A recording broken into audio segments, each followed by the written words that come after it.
ઘેટાનું બચ્ચું વહેરા ઉપર પાણી પીવા ગયું. થોડેક દૂર એક વરુ એ જ વહેરાના પ્રવાહમાંથી પાણી પીતું હતું. ઘેટાના બચ્ચાને જોઈ વરુની દાનત તેને હડપ કરી જવાની થઈ, પરંતુ કશા પણ બહાના સિવાય ઘેટાને ખાઈ જવાનું એ ઠીક લાગ્યું નહીં. એટલે મનમાં વિચાર ગોઠવીને વરુ બોલ્યું, કેમ લ્યા ઘેટા, ભાન છે કે નહીં? આ તારું એઠું પાણી હું પીવું કેમ? ઘેટું નમ્ર સ્વરે બોલ્યું, મોટાભાઈ, આપની ભૂલ થાય છે.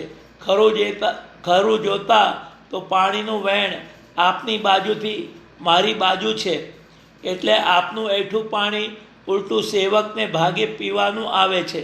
તરત જ વરુએ ફેરવી તોડતા કહ્યું, અલ્યા, આટલી બધી તુમાખી? હા, હવે મને યાદ આવ્યું.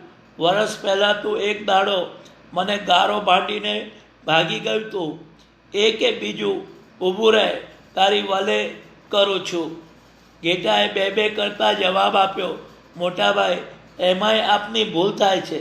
વરસ પહેલાં તો મારો જન્મ પણ થયો નહોતો. હજી તો મારી ઉંમર માળ 6 મહિનાની થઈ હશે. ઘેટા પર તરાપ મારવા માટે તત્પર બનીને વરુ બોલ્યું, એ તો તું નહીં હોય તો તારો બાપ હશે.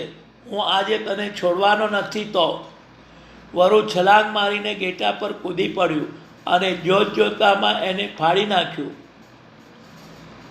સીતમગરને કોઈ કાયદો નડતો નથી.